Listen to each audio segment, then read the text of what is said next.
I've heard of MCP, it's pretty new, so I knew that that's a standard.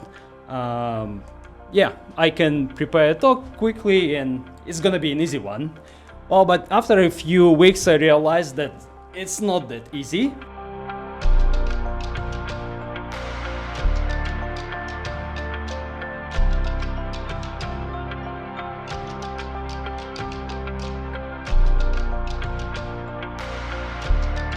Hello everyone. It's not a secret that IT industry runs on acronyms, and recently we've got another one. It's MCP, and today we'll be talking about it. Raise your hand if you heard about it before coming to this talk. Okay, cool. Raise your hand if you played with it. Okay, we've got like three hands. Yeah. And who has it in production? Okay, so we've got one hand. Don't give this guy microphone during Q&A.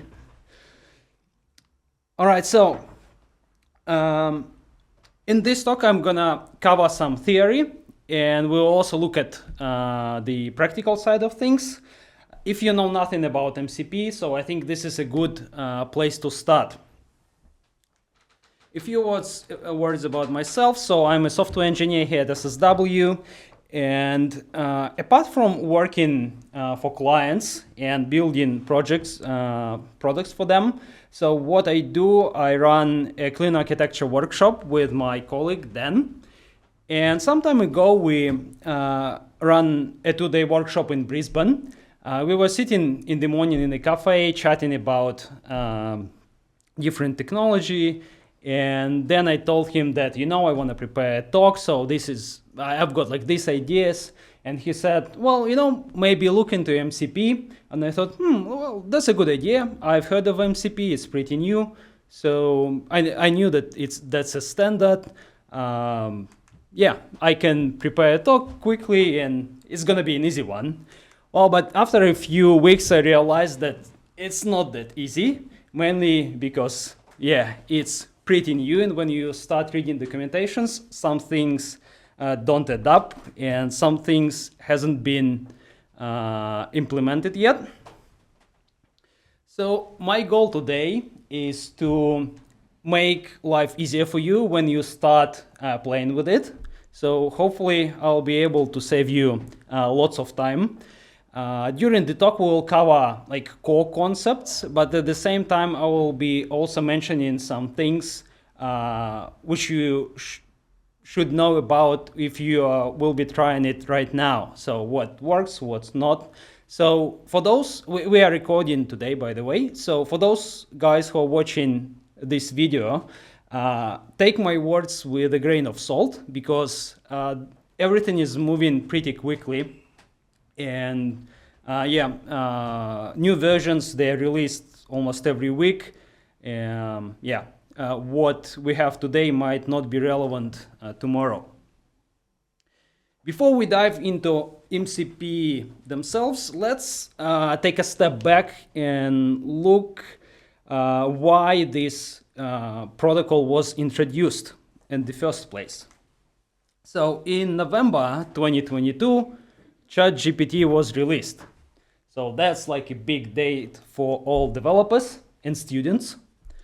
And many thought, including me, that the times when everyone is gonna be a Tony Stark with that awesome assistant Jarvis, that they are coming. So we'll have an assistant, you tell that assistant what to do, and suddenly, a complex problem can be solved easily.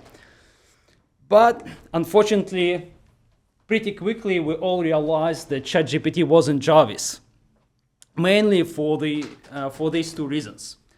First one, there was a knowledge cutoff. So at that time, it was September 2021, more than a year before the date when ChatGPT was released, 3.5. And yeah, it knew nothing about what happened after that date.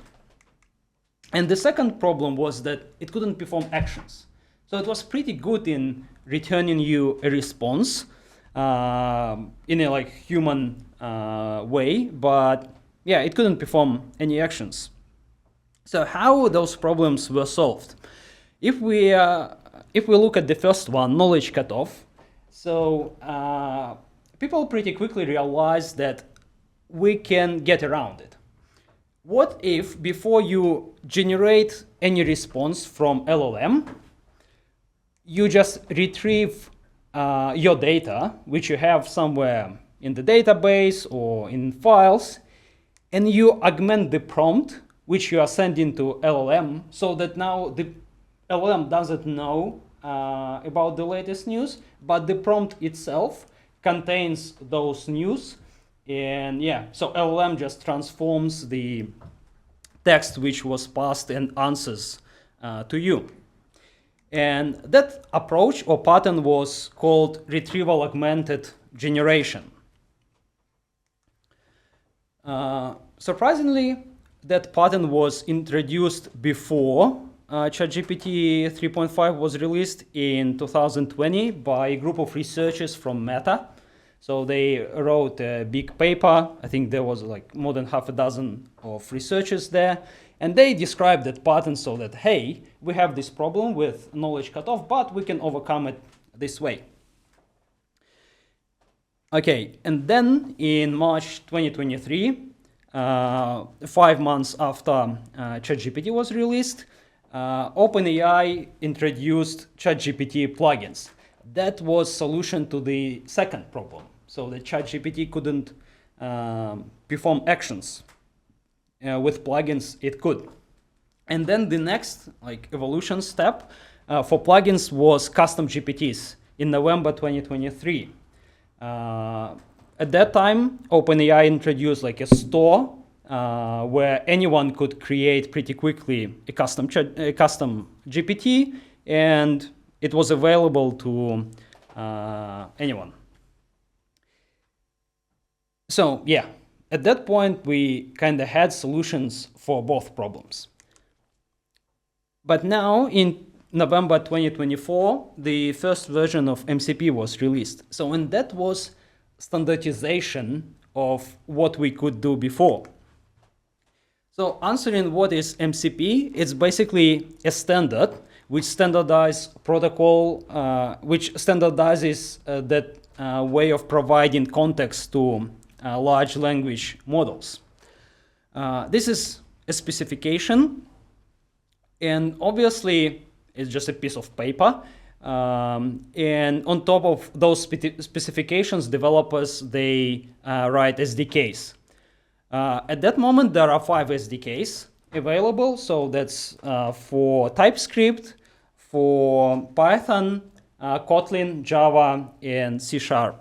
I think other are coming, but if you are writing in one of those languages, so you can start using it. Since November 2024, there was 2 releases of that specification. One, obviously, yeah, November, and another one was released 6 weeks ago. Yeah, it was end of March 2025.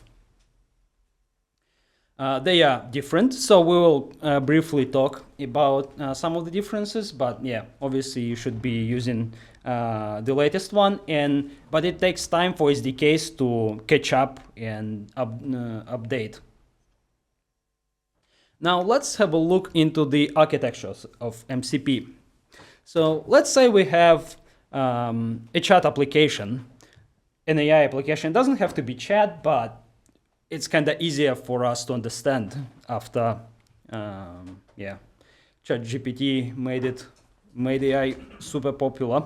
And that application, which is also called host in the terminology of MCP, it chats to some large language model.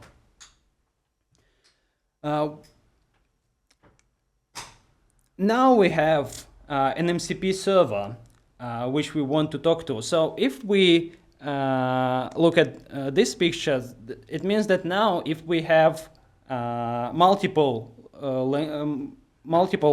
large language models, and we have multiple actions which those large language models can call, then it means that it's like n times m integrations we need to build. For example, you have like 5 actions and you have 3 LLMs. They do it in their own way, so you have to implement it 15 times. So an MCP simplifies that. So now you have an entity called MCP server, and MCP server can talk to files on your local system, or it can talk to some APIs, it doesn't matter. And we have an MCP client, like a thin layer, which lives in the host application. So you can think of a host as, let's say, GitHub Copilot or Claude Desktop. By the way, we will be using those two today. Or it can be an AI IDE like Cursor or Windsurf. And we will be creating MCP servers.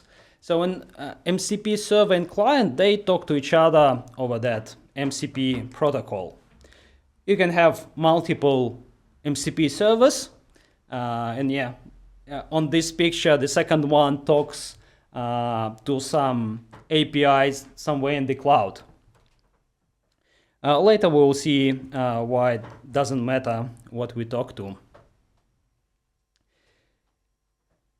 Apart from those 3 main concepts, so host, client, and server, we have MCP features or capabilities or primitives, whatever you call them. And the main one, that's tools. So tools, they describe, those are discrete actions which AI can call. And what's important here, that it's large language model decides when to call them and which tool to call. Maybe it all sounds a bit unclear, but now we'll do a quick demo where we'll create an MCP server with a pretty basic tool, and we will call it. So I created, let me put it here, a simple .NET console application.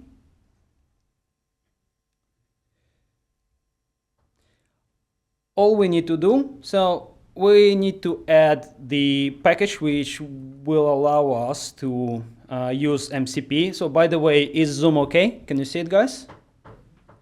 Yeah. So we add a package called Model Context Protocol, and it's pre-release, so we need to pass that parameter. Okay. And then we also need to add Microsoft.extensions.hosting. Nice. Now let's create a tool. And we will call it get string length. All right, so that class which contains tools has to be marked with MCP server tool type. And inside that class, by the way, let's rename it, add just tool in here. Yeah, and that class will have the actual tools.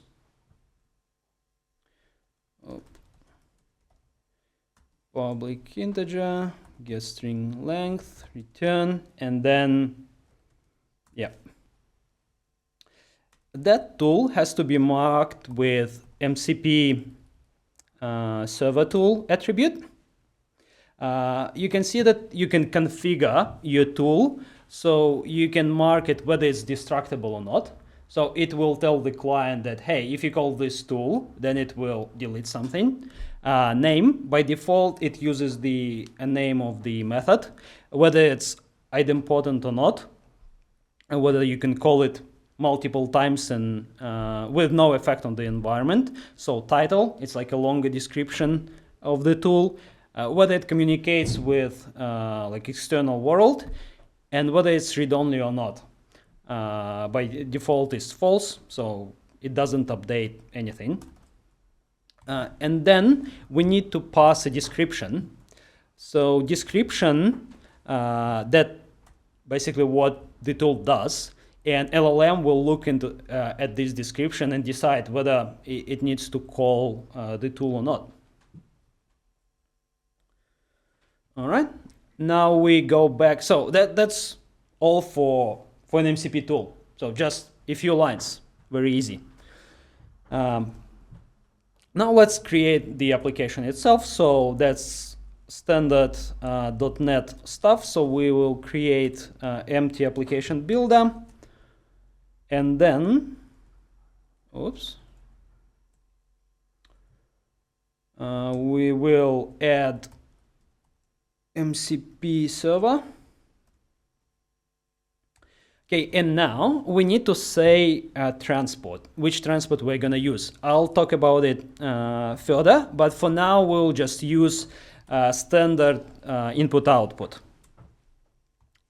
And the next step would be to register our tools. So you can do it in different ways. So you can either specify all your tools using this with tools method, or you can just call with tools from assembly and it will find all the tools and register them. Yep, and now we just run it. Build run, I think. Yeah, this is it. Let's build the application. Hopefully it shouldn't fail. Yeah, we've got all the green ticks. Okay, that's MCP server is ready. Now we need to integrate it with a host. In our case, it's gonna be Cloud Desktop. So what we need to do, first we need to open settings. We open settings, and here there is a developer tab. So if you just installed Cloud Desktop, I think that tab won't be there. So you just need to create a config file. Config file is in this folder, so it's library, application support, Cloud, and then yeah, the config is called Cloud Desktop config.json. Yep, we open that config and it just has one property. So I'll copy and paste the configuration. Yeah, configuration is very simple. So the first one is the name of our MCP server. It's going to be demo1, can be whatever. And then it has command, which will run that MCP server and arguments. So in our case, we just run .NET run and pass the path to the project, which we've just created. By the way, that's one of the problems I faced. So for some reason, Cloud Desktop, only Cloud Desktop, it doesn't understand if I pass .NET. So I need to pass the full path. That was a bit annoying, but yeah, good to know. And this is it. So now we can close it, and we need to restart Cloud Desktop to pick it up the configuration. Cool. So if you have any problems with configuration, at that point you will see like lots of errors popping up. So if you don't see them, that's good. We can go again to settings, and now in the on the developer tab, we see that our demo MCP server is running. So that's the command which was used to run it, and those are the arguments which we passed. If I open activity monitor here, so and try to find demo1, so yeah, we can see that Cloud Desktop spinned up our process. All right, we can close this now. And now let's chat. So we will ask it to calculate length of the string.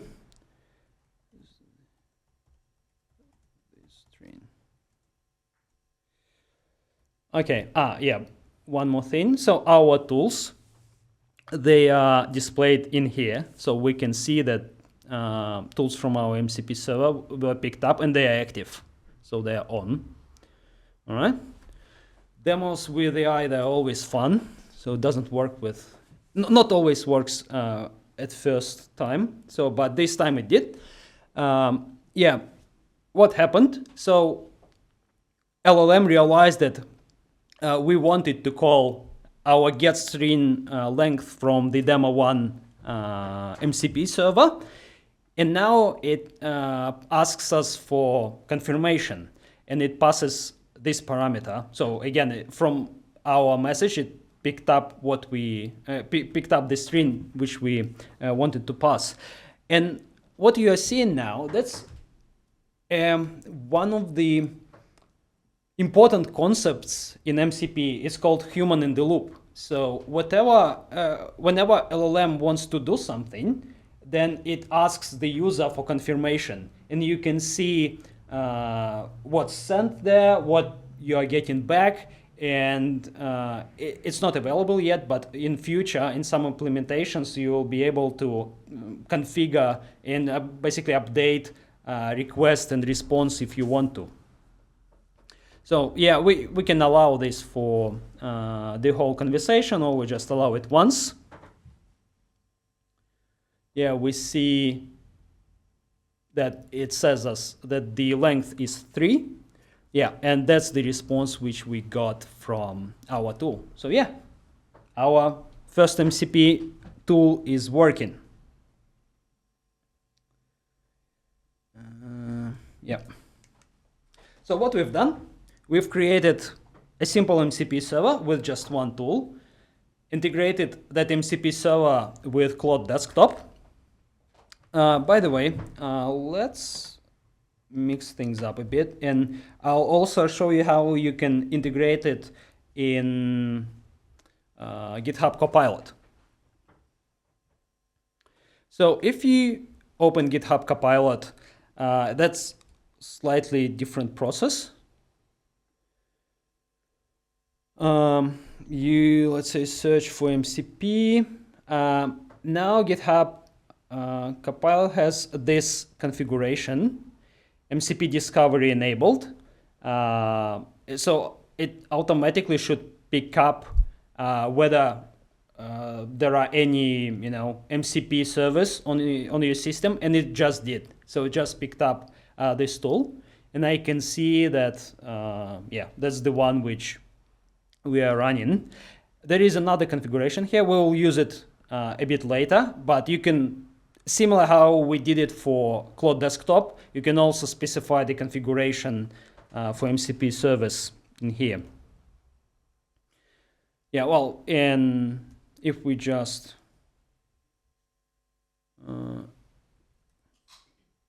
let's try copy and paste it and see if, oops, if it will pick it up. Okay, interesting. It didn't.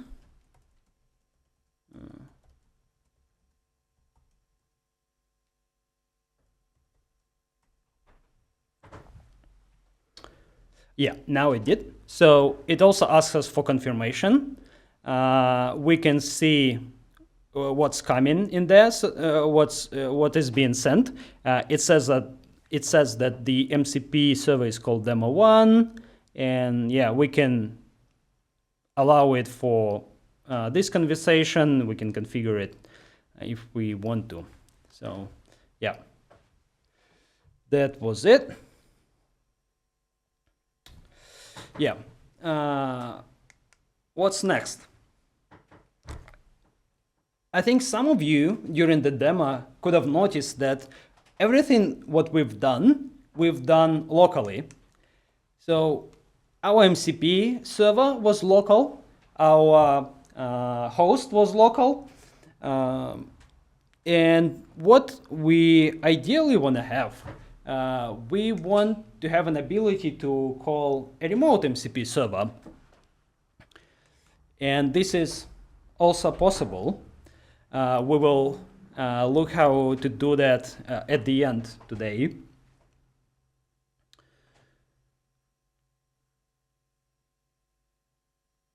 Yeah, that shows that basically that separation between server and client is just conceptual. It can be local, can be remote, it doesn't really matter. Now let's talk about transports. So in that first demo, you saw that I used standard input-output. What it basically is, so you can think of it as like a terminal. So when server and client, they just write messages to the terminal and they read from the terminal. Yeah, that's why if you start writing something in the terminal which is not considered by MCP a valid message, so you can have an error. Another transport option is HTTP plus server sent events, but that option was retired when the second version of the spec was released. So now it uses streamable HTTP. When it comes to server features, we looked into tools, but there by the way, you can also implement custom transport if you want to. Probably you don't need it, but if you do, the spec is there, so yeah, it's all up to you. Server features. There are not only tools, but also resources. So resources, they are read-only documents or some text which you provide to the client, and it can be retrieved on demand.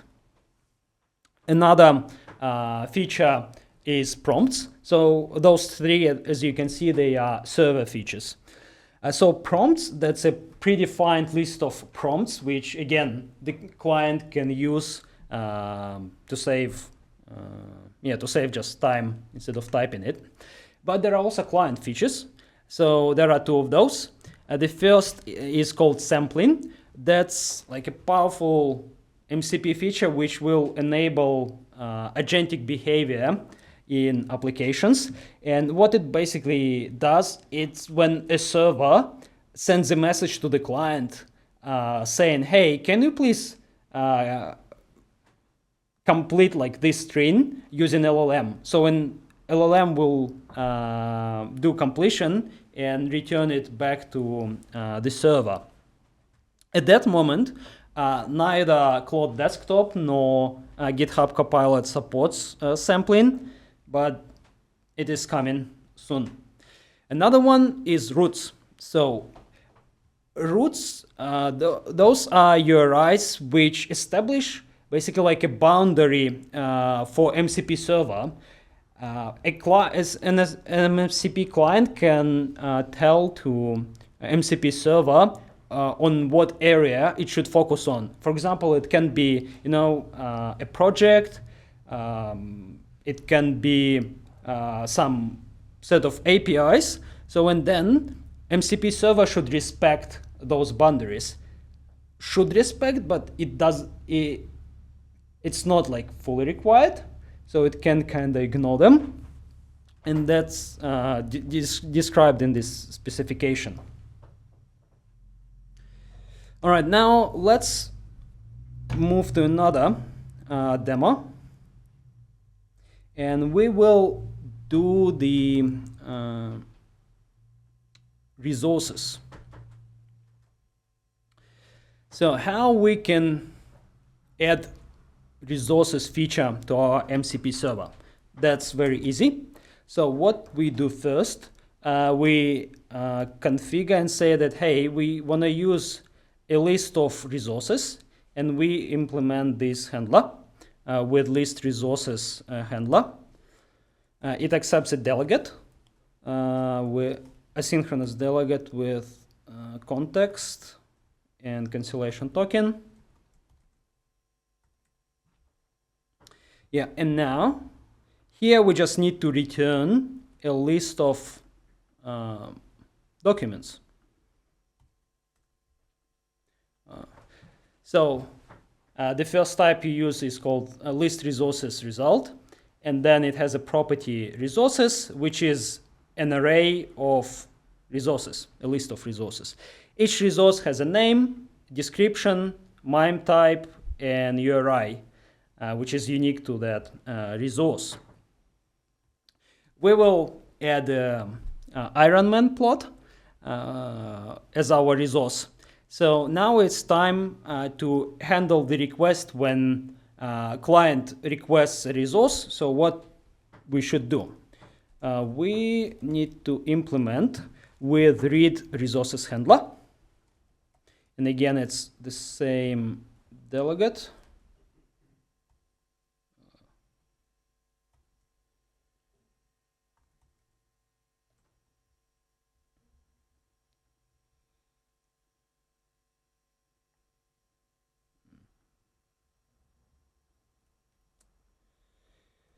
Right.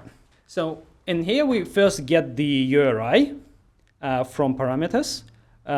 It should be the same as we declared when we were declaring those resources. And then we just return a read resource result with contents. And that contents contains the URI, MIME type, and the text. So we'll just go and search for Ironman plot. Oops. We'll copy it from Wikipedia, paste it in here, and now let's replace Stark with someone else, because obviously LLMs, they know about Ironman plot, so we want to make sure that our resource is used. That's why we just update the plot a bit, and instead of Tony Stark, it's gonna be Jack Sparrow. Jack Sparrow. We replace it everywhere. Yeah, we don't need Tony and Howard. Yeah. Nice. So when this is it, now let's build. .NET build. And we need to restart Claude Desktop to pick up the resources.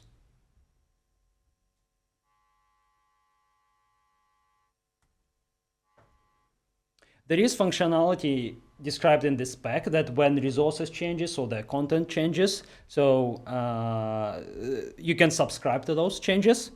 And yeah, there is API, but today we'll just do it the hard way. So we'll just restart. Okay, so maybe you would expect resources to appear here, but not. They appear under this button. And we see our resource which we've just added. So we can, let's ask it, who is Tony Stark?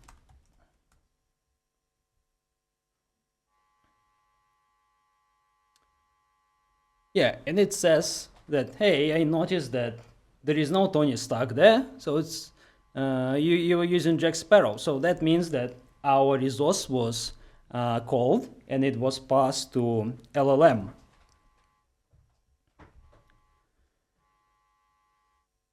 What if, so this prompt is pretty short, but what if those prompts, they are large and you don't want your users to type them in? So you can predefine them. And for that reason, we have that concepts of prompts in MCP. Let's add it. Okay. I'll go in here and add another class. We'll call it summary prompt.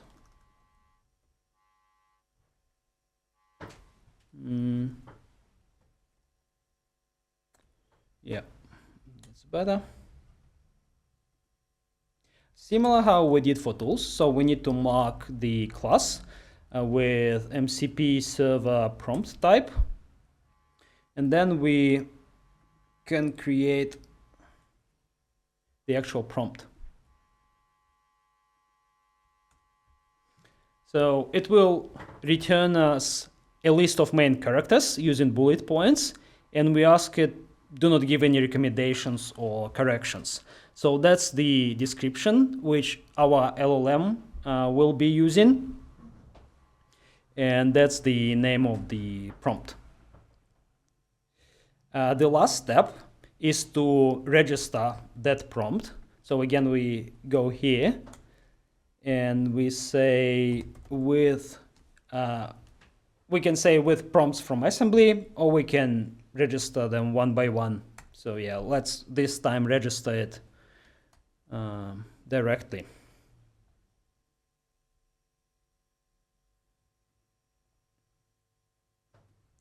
Okay. Then the same cycle.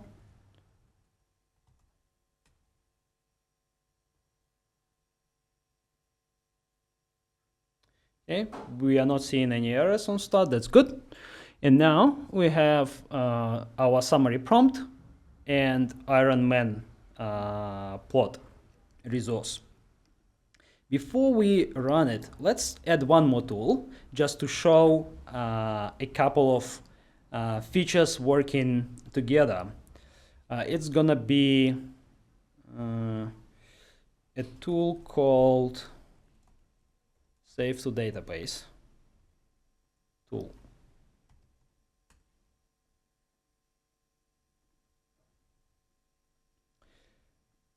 We won't be hooking up anything at that point. We'll just return a string, but that's your .NET code, so you can do whatever you want here. You can use entity framework, you can call APIs, you can read-write files. So yeah, it's totally up to you. And that tool will just say, hey, yeah, it will save a string to the database.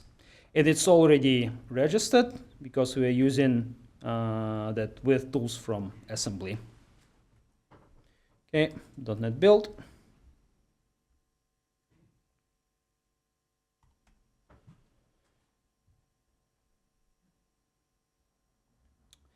What I will do now, I will add our predefined prompt. I will add our plot.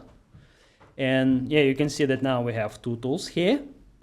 And I will say, save the result to the database. All right, so what I expect now to happen, so I expect that LLM will take that plot, will apply prompt to it, will summarize and like list the main characters, and then it will save that list of main characters to the database. Let's see if it's gonna work or not.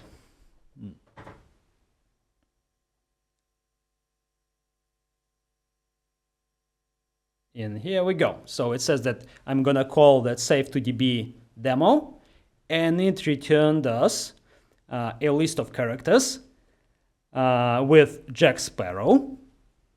It's from our resources, and if we allow it, then they are saved to the database. So yeah, we can inspect the request and responses here. So, and you know guys, I found it really cool, so that we have those different features which work at the same time, and we don't need to specify how they need to, communicate with each other. So LLM was able to figure it out, that it should take the resource, apply that prompt, and then save it to the database. I think that MCPs, they will be really popular for those workflows where you need to, click in many different places, you need to go in one system, create something, then go to another system, then, maybe send an email and create an appointment, things like that. So obviously it won't be that simple, but I think that those kind of flows, they will be automated with using MCPs. All right, so now everything was going well in terms of demos, but what happens when it doesn't? So in this case, you need to have ways to debug it. And there is a special debugger for MCP, it's called inspector. All you need to do is just run npx model context protocol /inspector. One of the important things is that you have to have node version 22. Let me check it, by the way. 22.7.5. Yeah, so it's 22.15. That will be good. Yeah, and we just run the inspector. So it will run on that port 6274. Let's open it. Yeah, and see what's happening here. So what we've got here, so at the in the left top corner, so we have some fields which allow us to specify which server we want to connect to, so and what transport we're gonna use. In this case, we're gonna be using standard input-output. There are others here like SSC or streamable HTTP, and then the command which will run the MCP server. So there are some environment variables, configuration, like timeouts, so on and so forth. So we connect to our MCP server. Again, if something wrong with your MCP server configuration, at that point you will see a bunch of errors. But our connection was successful. We see some tools here, so we can list them. Those are the tools we've got at the moment. You can call them if you want. So and it will return the result to you. I'll probably move it down a bit. So we also have our prompts. We can list them. We can see what we get back. So that's the prompt we have. And here are our resources. So we have our Iron Man plot. You can also see here that we have resources templates. That's another type of resources. You can see it as dynamic resources. In our case, the URI, which we specified, it was static, but you can also pass a parameter there and then use that parameter to decide which resource you want to return. So for example, in our case, we could create a dynamic resource with like this URI, but Iron Man would be a parameter. So we would return different plots depending on the parameter. Yeah, I won't be doing it, but it's also easy. So you just create with a list resources templates handler, and then you handle it in the same place. So in this with read resources handler. Okay. Yeah, another thing about inspector. So when you run it, now you have a process of your MCP server running on your machine, and you can attach .NET debugger to it and just hit the breakpoints, except when you run the MCP server using a Cloud Desktop. I found that in this case, maybe it's sandboxing or something, it just doesn't attach. But if you run MCP server using GitHub Copilot, then you can just attach your debugger and debug all the logic on your MCP servers. Okay, so last thing I wanted to show you was the remote MCP servers. So that kind of local thing is easy to start with, but the future is remote MCP servers. I will open demo 2.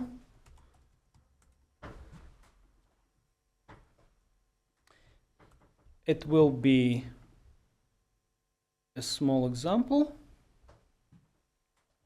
So similar how we started with our first example, we need to add a model context protocol package. But this time it's .ASP.NET Core. We install it. And we need to use Web SDK. Oh, that's a new version. They released, yeah, it was 11 yesterday. Okay, let's see if it's gonna work.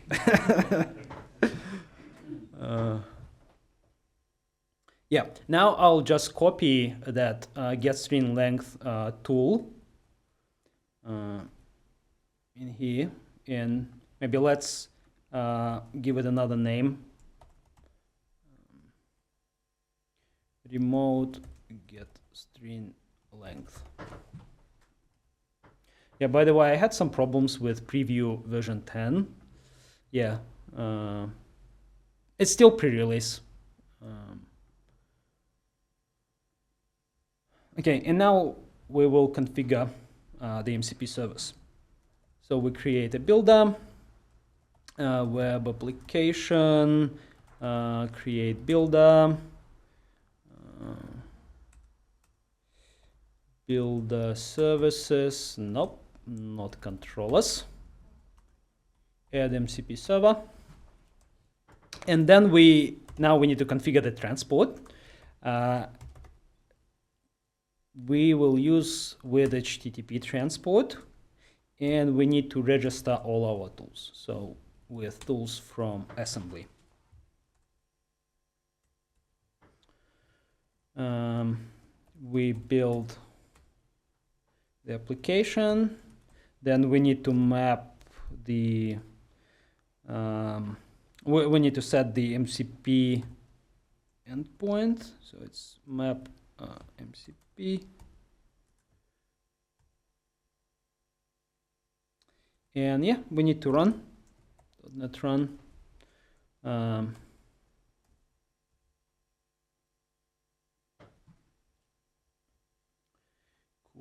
Cool.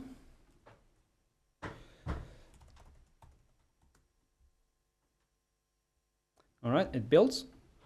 Let's run it. And now the interesting part, well, kind of interesting, I know. The thing is that Cloud Desktop doesn't support remote MCP service, almost. 5 days ago, they announced the support for remote MCP service, but it's only for those who are on the max subscription. So it's $150 per month. If you are paying it, then yeah, you can use MCP service, but otherwise, just there are some predefined ones. Yeah, hopefully they will move it to pro subscription pretty soon. For that reason, we'll be using VS Code and GitHub Copilot, which supports MCP service, and you don't need to pay for it. The configuration will be similar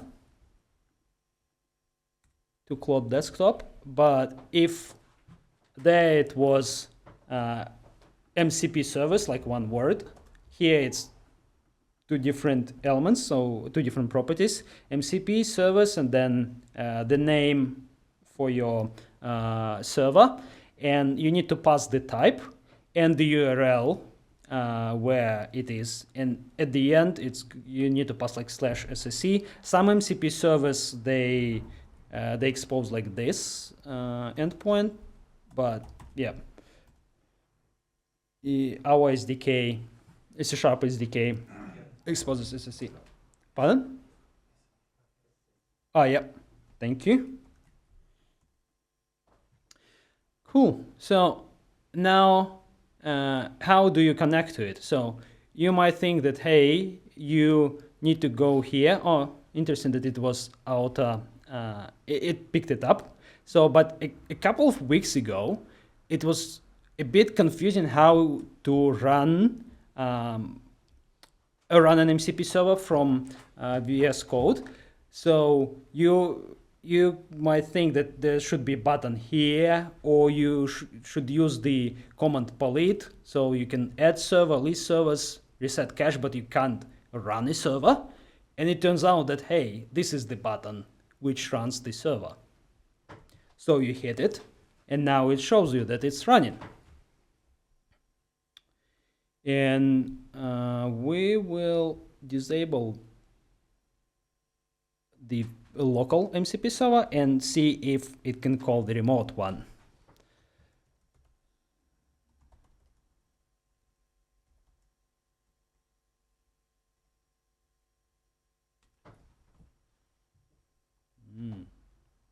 All right, nice.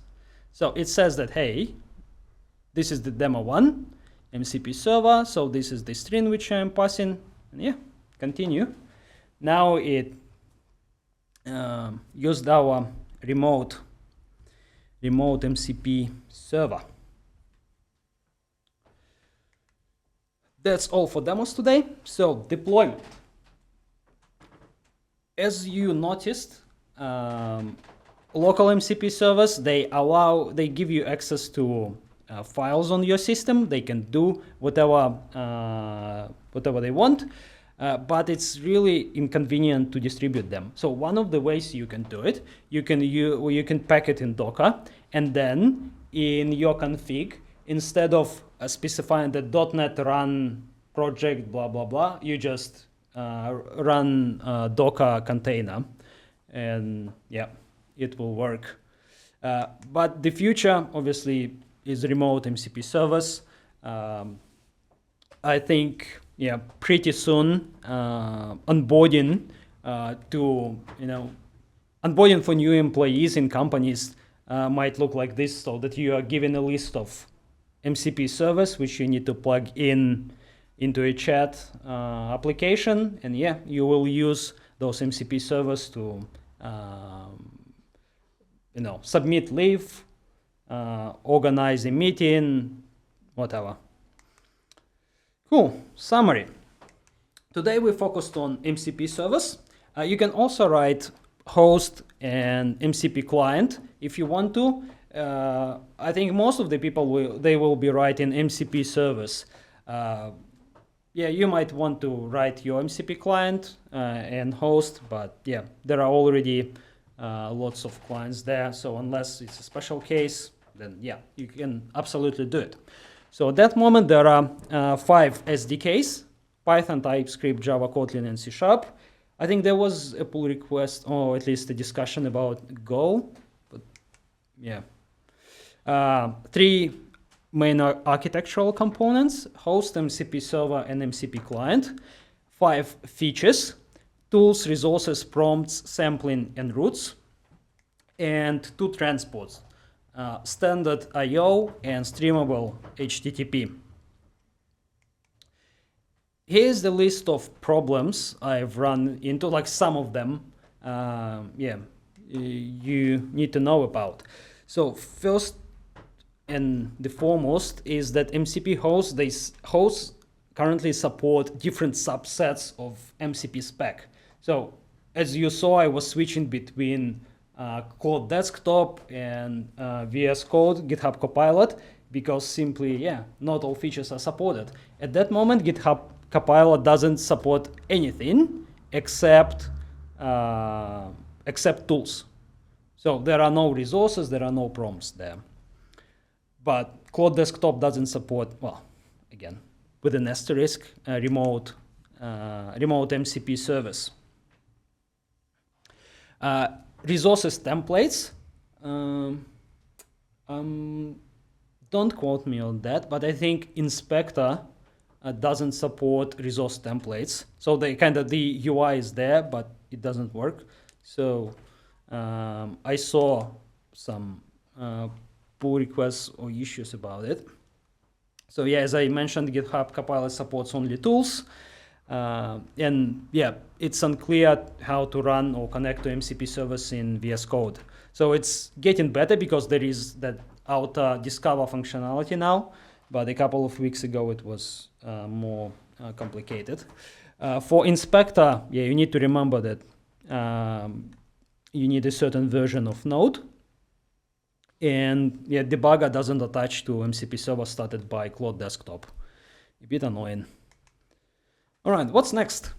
So I think there will be wider MCP adoption soon. So because people will start wrapping their APIs, the APIs with MCPs and providing that ability for AI to use the APIs. Okay, so MCP registry, yeah, that's another interesting idea, and I think it's on the roadmap for the protocol.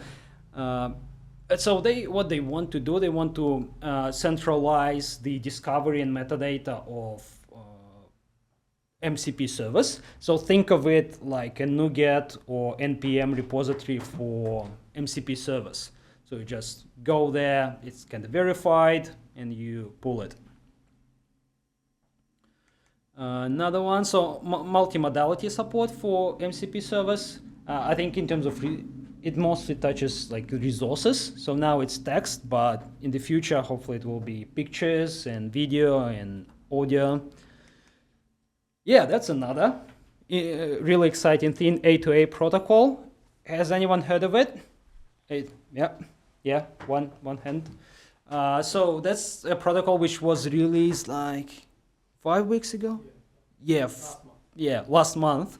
So what Google said, they said like, hey, we're releasing a protocol which will describe how agents should communicate with each other.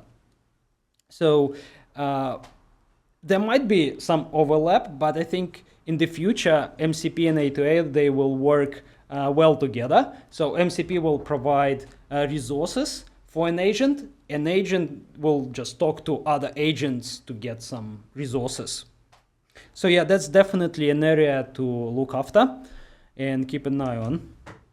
So yeah, it seems like we are closer and closer to the times when Jarvis is going to be real.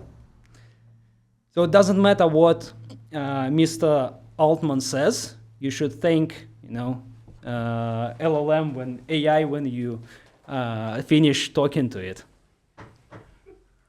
Have you seen that news that it costs like some ridiculous money to open AI when people say thank you AI? Like, yeah. Okay, what to read? Definitely the place to start is the model context protocol.io. That's the spec, and there are some tutorials there. Yeah, it's constantly updated. The next one, second one, it's C# SDK for that model context protocol. So yeah, if you're not sure which functionality is supported or not, just if you are using C#, go there. But there are other repositories for all the SDKs. So third one, that's repository for the inspector. So again, if you feel like, hey, maybe it's not me, maybe it's the inspector. So yeah, go and check out the issues. Fourth one is how to hook up MCP service in VS Code. Yeah, it was really convenient to find this article. Yeah, it may save you some time if you're using GitHub Copilot in VS Code. And the fifth one, that's an article written by my colleague Dan. So he described how he used MCP. Yeah, also check it out, a really good one. And the last one, I found the IBM technology channel on YouTube really useful. Like, who would have thought IBM? But yeah, they are recording really high quality videos. They are not long, like 10-15 minutes. And yeah, they describe things pretty well. We are wrapping up. So today at the end, there will be 2 QR codes there. So, and one of those is going to be a feedback form. So if you could leave some feedback, that would be awesome. Yeah, we will read it, take action, and be better next time. We have an app called SSW Rewards. So you can earn points, and you will get points for filling the feedback form. So, and then using this app, you can exchange points for prizes. So we've got like different cups there, t-shirts, hoodies. Yeah, the shop is updating constantly. Yeah, if you are interested. By the way, we've got like tickets, I think free tickets to our workshops, and we also have like 50% discount to a spec review. So yeah, if you want to do a spec review, so yeah, you can get a 50% discount. All right, so questions. And those are the QR codes, yeah, which you can scan afterwards. How do you see like MCP use outstripping API use for like in terms of maybe not volume of transactions, but just in adoption as like the default? Yeah, that's a good question. So I think that many APIs, they will be wrapped into MCP. So when maybe companies, they will provide like both ways. You can consume APIs directly, or you can have just use an MCP server. And I like that how easy it is to wrap your APIs with MCP server. So yeah, I think it will be growing really fast. I'm speculating, but yeah, I hope that it will be like this. I was just thinking about security around MCP, because I saw that when you're running Copilot, it just picked up the MCP server by, like, it just detected it running. Yeah. So what if someone made a malicious MCP server and sent it to you? Yeah. Would Copilot pick it up, and then, like, when you prompt it, it would run the MCP server, and then it would like send your credit card details to someone else or something like that? Maybe. So, yeah. Well, that was a joke, but MCP, like Anthropic, when they were working on this spec, so they understand that, yeah, that's one of the vectors of attack. And that's why there is that human in the loop kind of approach, that you have to approve actions which might be malicious. So at that moment, if I remember correctly, for C# SDK or auth wasn't implemented, so it's still coming. Yeah, but yeah, in the future we'll be able to authenticate via MCP, and then this server will be able to like grant certain, give access to resources you have access to. Yeah. But yeah, that's like definitely should be taken seriously when you're working and when you're consuming MCP servers. So yeah, you shouldn't be just pulling MCP servers from untrusted sources. I was thinking something along the same lines, actually. So earlier we heard the news about the Russian disinformation campaign. I'm not actually sure how they would try to do that, but this seems like the perfect tool. Maybe. Or like even if some political side of the spectrum is unhappy with the bias in large language models, then all their viewers on their YouTube channel are, please download our MCP. So we can inject the bias into your LLM interactions. So I think for that reason, MCP registry is like on the roadmap top, or at least, it's discussed seriously. So when it's released, so it kind of will be, there will be some verification of MCP servers.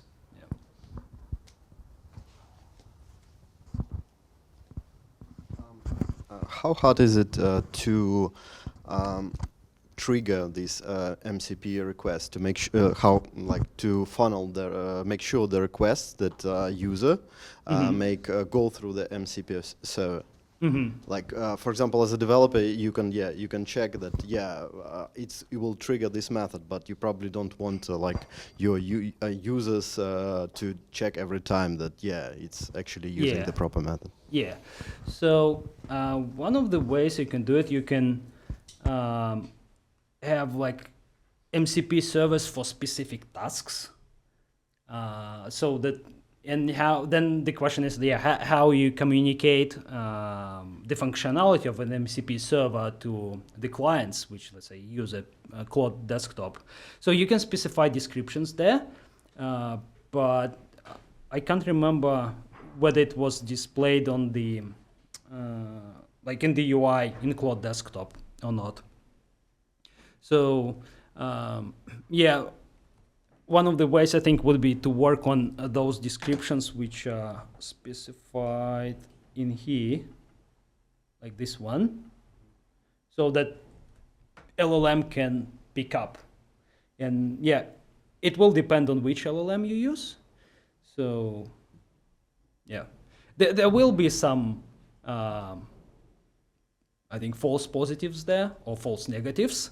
But it all depends on how difficult the task is. So if you need to go to like half a dozen of internal systems and click like 20 times in different places, or you can just maybe rephrase your prompt and yeah, it will do it for you.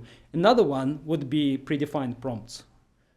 So if there are predefined prompts, as we just created, so yeah, users know, they just send it with resource or just send the prompt, and yeah, server knows what to do with it.